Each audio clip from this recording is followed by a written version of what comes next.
She's the pushy broad from the Bronx, New York. Follow her voice, her straight talk is nice. She's a pushy broad from the Bronx, oh yeah. Don't be surprised if you wanna listen twice. Make decisions, find the right choice. Know yourself better, find your own voice. It's okay if you need help today, cause everybody needs a little push. From the pushy broad from the Bronx, New York.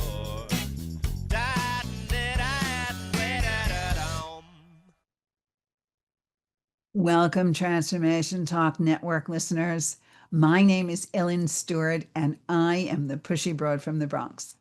Welcome to my show, Recovery Recharged, where we share advice and support from experts in addiction and recovery.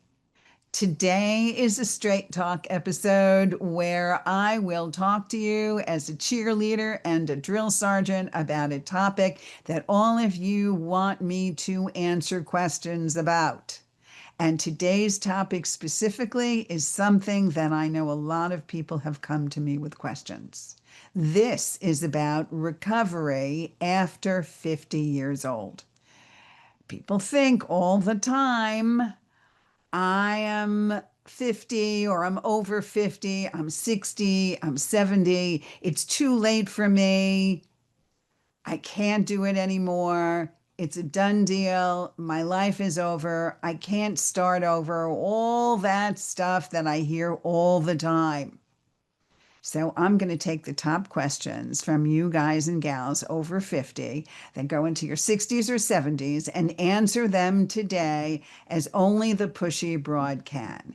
And I have my producer, Emily, in the studio this morning with the most popular questions that I know you're going to want the answers to. So whether you are over 50 or not, be prepared. Here we go. Emily, first question this morning. Okay. I'm 62 and just getting sober. Did I waste my life? Wow. Wow. That's kind of the myth of I blew it, right? I blew my life. It's done. It's over. I did a terrible job before. I'm at a point in my life where I'm not sober now. So did I waste the rest of my life? The Pushy Bro is going to tell you this in 2 words. Absolutely not. You lived your life. Thank goodness you're alive at 62 to see it. And maybe now you're living it differently. We go through passages in our lives. We live differently as adolescents, as teenagers, as young adults, as people in our 20s, 30s, 40s, 50s. We go through passages. We learn things. We move forward. So if you're lucky enough to be alive in your 60s, recovery isn't about lost years. It's about gaining clarity. It's about learning and absorbing the experiences you had in the past and deciding whether or not you're going to repeat them. And now, how to move into your life in more peace, balance, and serenity in the years you have left. And for many of us, that could be an additional third of your life. I need you to look at 60 as only living 2/3 of your life, which means conceivably in today's world, you may have another 30 years to go, minimum. Any regret that you have about the past, any regret, anything at all, is just backward focused. You're living in the past. Recovery is right now, right here, today. You didn't blow it. You're alive. You're living proof that you didn't blow it. So now we wipe the slate clean and start again. You're ready more than anything else, more than any other time in your life. By asking this question, it proves to you and to me that you are ready. Okay? This is your time. Emily, next question. What if I've tried rehab or meetings before and failed? Well, a couple of things. Maybe before it didn't work for you. It wasn't right for you. But then, people turn around and say to me, I tried it 5 years ago. I tried it 10 years ago. I tried it in my 20s and now I'm 60. How do you know that it's not going to work for you now. You have a different brain. You've lived 10 more years, 20 more years, 30 more years. You have new insights. You have new intelligence. You have a new perspective, a new way of thinking. You're not the same person you were at 20, despite what you may think.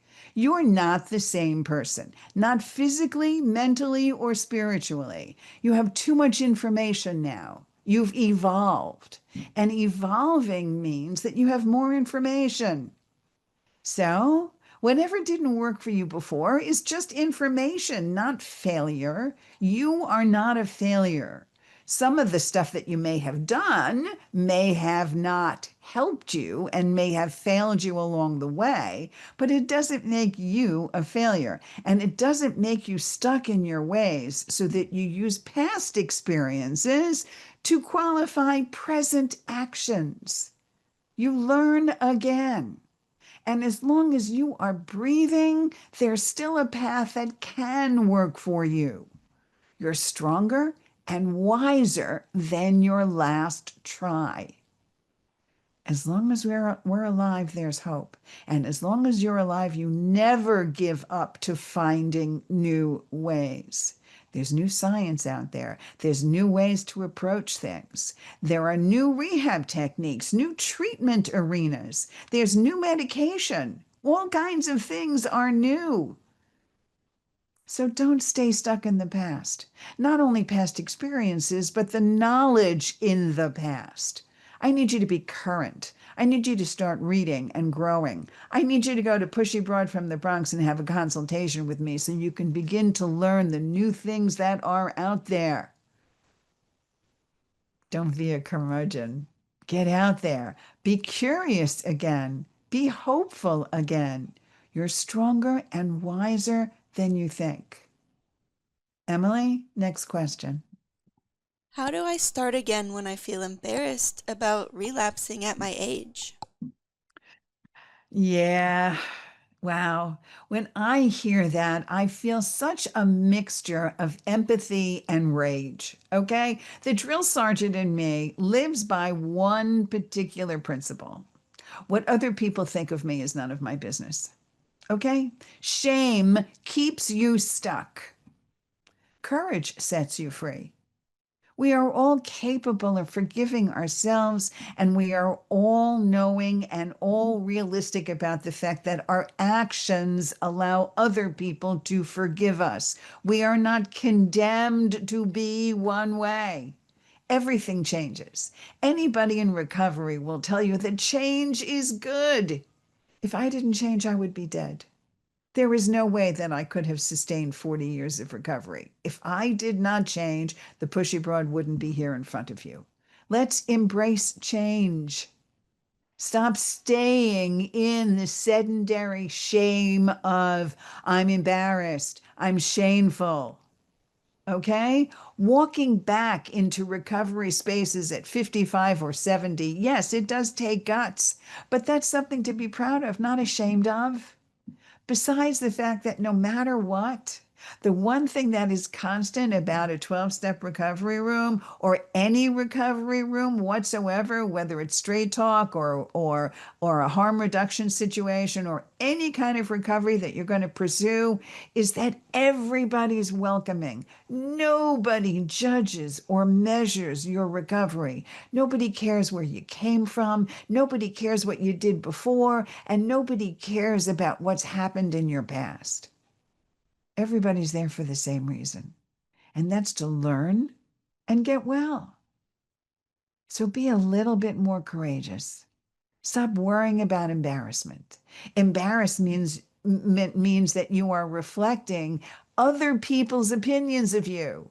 So let's go back to my principle, right? What other people think about you is none of your business. Pick yourself up, stop thinking about it, and walk into a recovery room.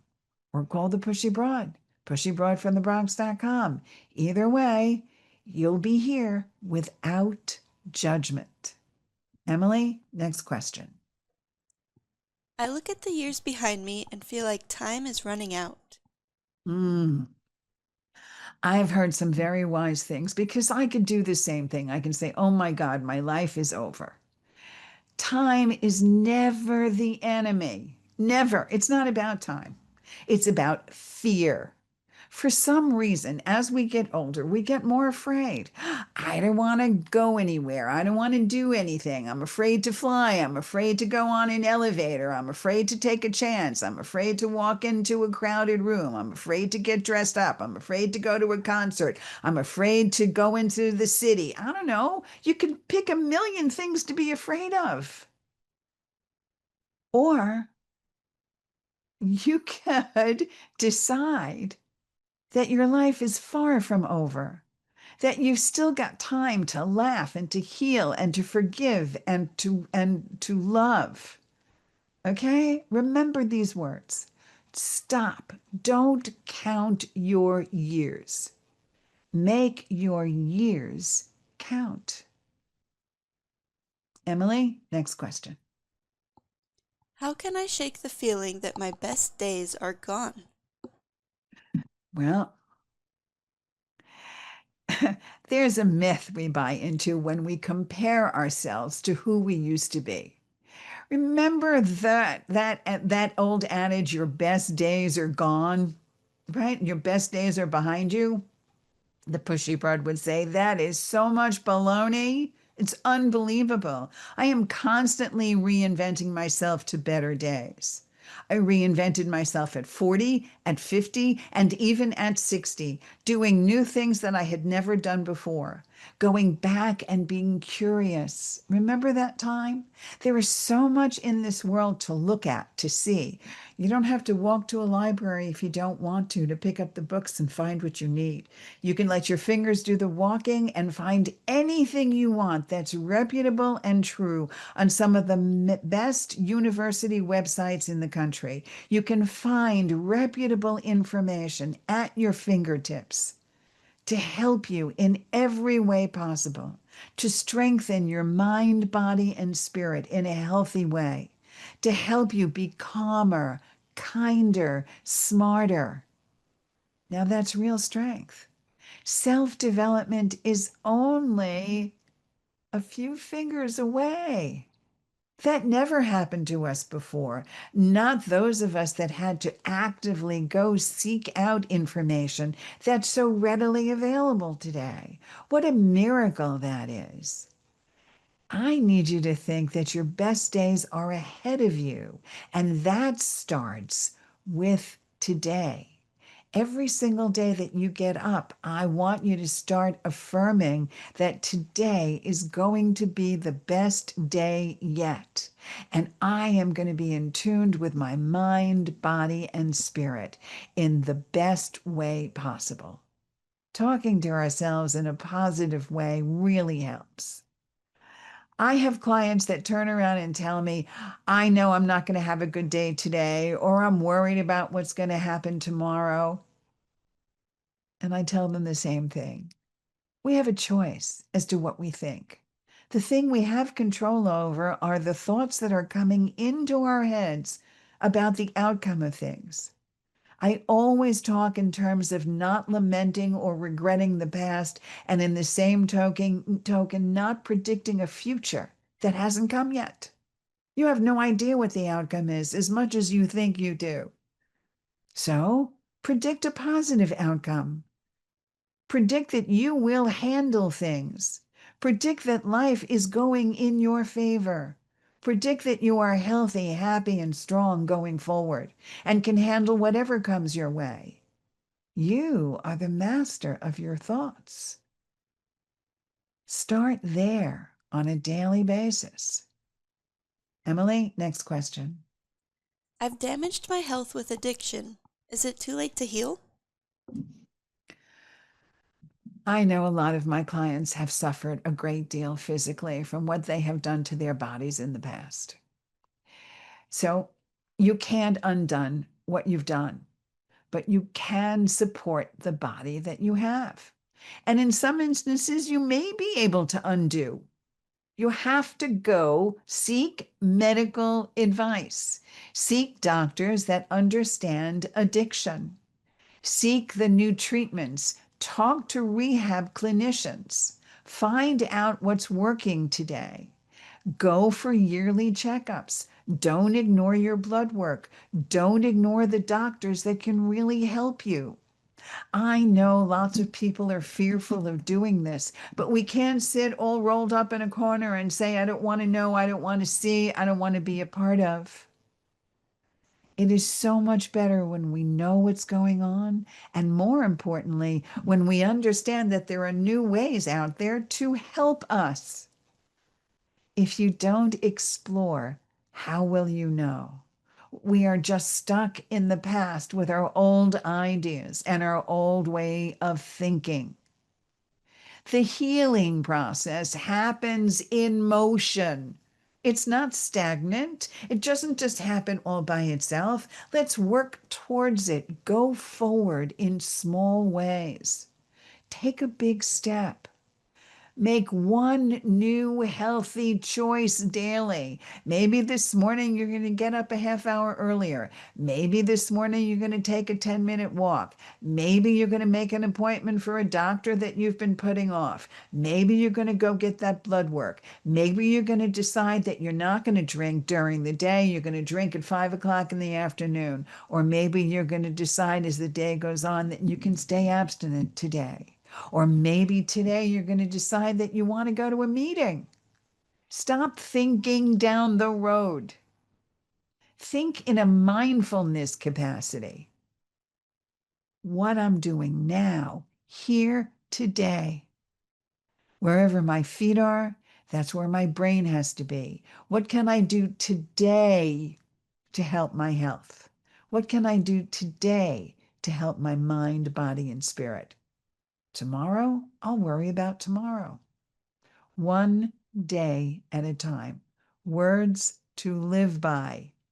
Emily, next question. I can't stop thinking about the people I hurt. You get stuck in that cycle of suck. That's what I call it. It just means that you have a conscience, okay? Which means that you're on the right road to healing, because people in active addiction, even the American Society of Addiction Medicine says that when we get into that active addiction cycle, we are devoid of morals and ethics and all of those things that have to do with the conscience, because all we can think about is when we're getting our next drink or drug.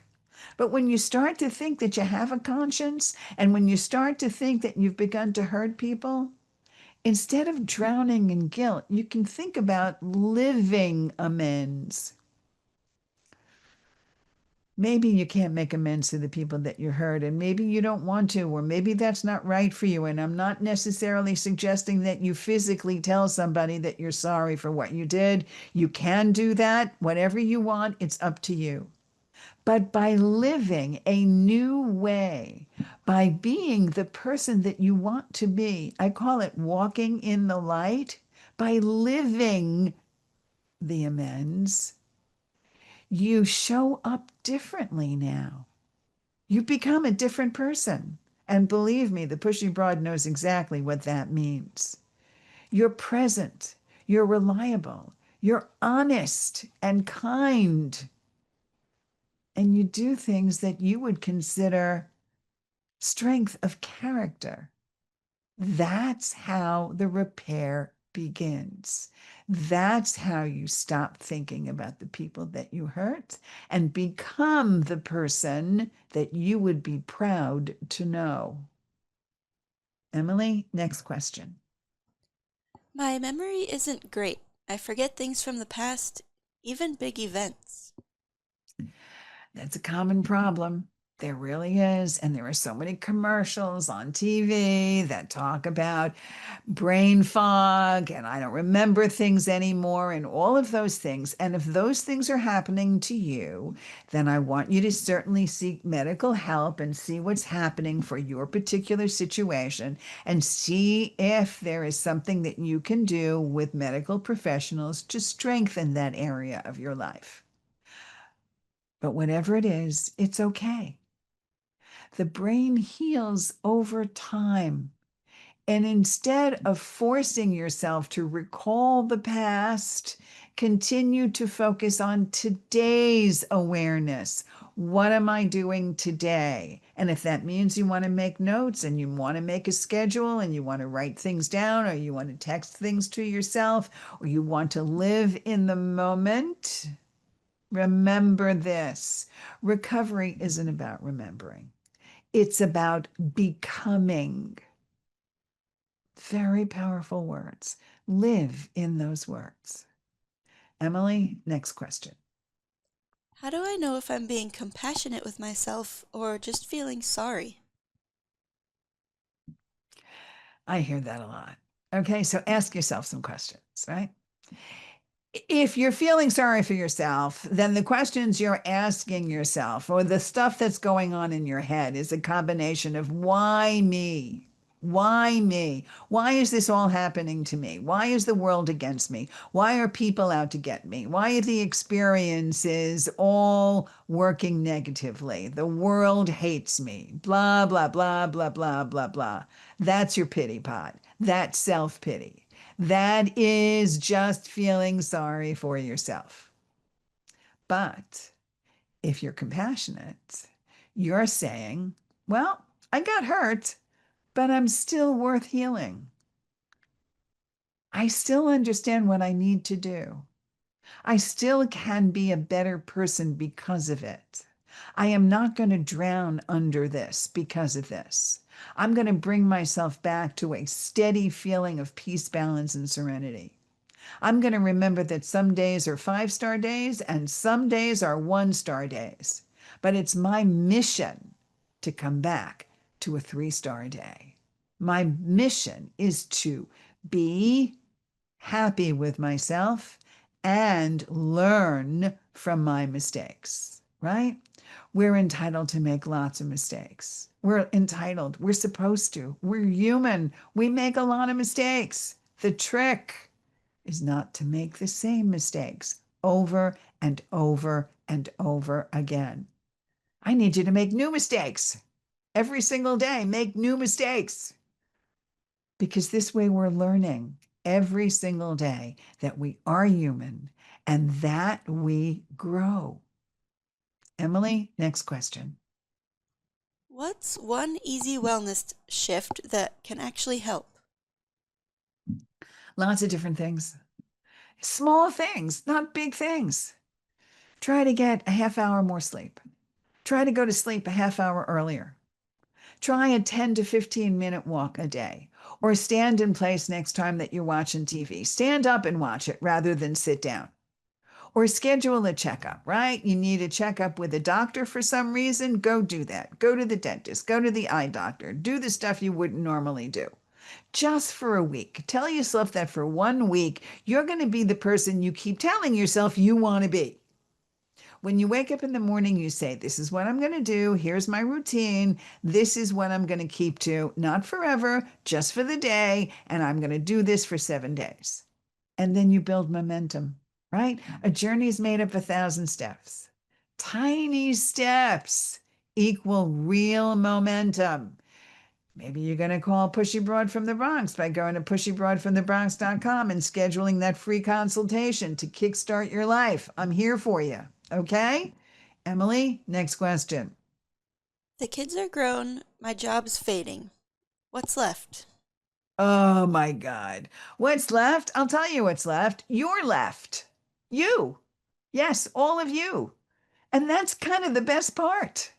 Now your purpose can come from growth and creativity and joy and service and not duty or responsibility.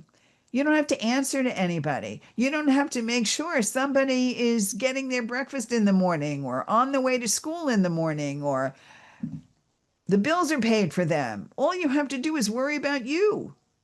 What's better than that? When's the last time you were able to just worry about you? When's the last time you decided what you wanted for dinner for yourself? Or what movie you like? Or what color clothing you want to wear? Or what books you want to read? Or where you want to go? You have the whole world ahead of you for your choices that are not predicated on anybody else's. I call that alive, being alive, having the freedom of choice. There is a tremendous amount of joy and happiness in that. I need you to allow yourself to have it. There's another reason the Pushy Broad can help you. I help empower people, especially women, to empower themselves. Let's see what this world is all about. If you're an empty nester, or you're divorced and now you're on your own and you have the freedom to choose for yourself, this is excitement. Embrace it. Emily, next question. How do I figure out what really lights me up now? Oh my goodness. There are a million ways, and I can help you if you want to give me a call.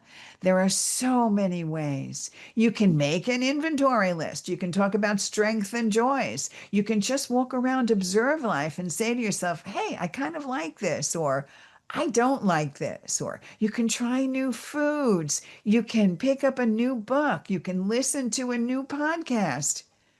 You can just observe life around you from a totally different perspective. And it's okay to say, I like this, or it's okay to say, you know what, I don't like this. Or you can walk around your house and choose what you want to keep and what you want to throw away. You can purge so many things in your life that are no longer working for you, or you can bring things in that you may want to try. You can take a class, you can meet new people. There are a plethora of things you can do. And then your mind, your body, and your spirit will determine whether or not it lights you up or not.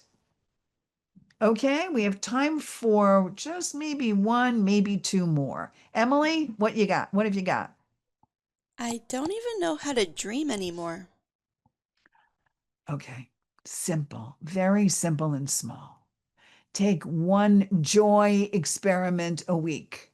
Try a new hobby, a class. Curiosity builds confidence. Find anything you may like, something that you maybe put on the side before, something that you didn't do, something maybe you knitted in the past and now you want to knit now, or maybe you want to take a cooking class, or maybe you want to take an engineering class, and maybe you want to go back to school just for the fun of it.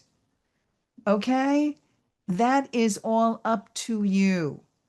And I'm going to talk just a little bit about staying motivated and keeping growth ahead of you. Stay connected to people, to purpose and progress. Celebrate your tiny wins. Keep declaring it's not too late because I'm alive today and I'm doing things that I want today, including staying clean and sober. Living is so big. It's never a reason to stop living in fear. You have to go past that fear. You've done harder things. This is the beginning of the first day of your life. This is the Pushy Broad saying, thanks for listening. Please embrace this. We'll see you next time. This is Ellen Stewart, the Pushy Broad from the Bronx, saying thanks for listening. And remember, everybody needs a little push. From the Pushy Broad from the Bronx, New York.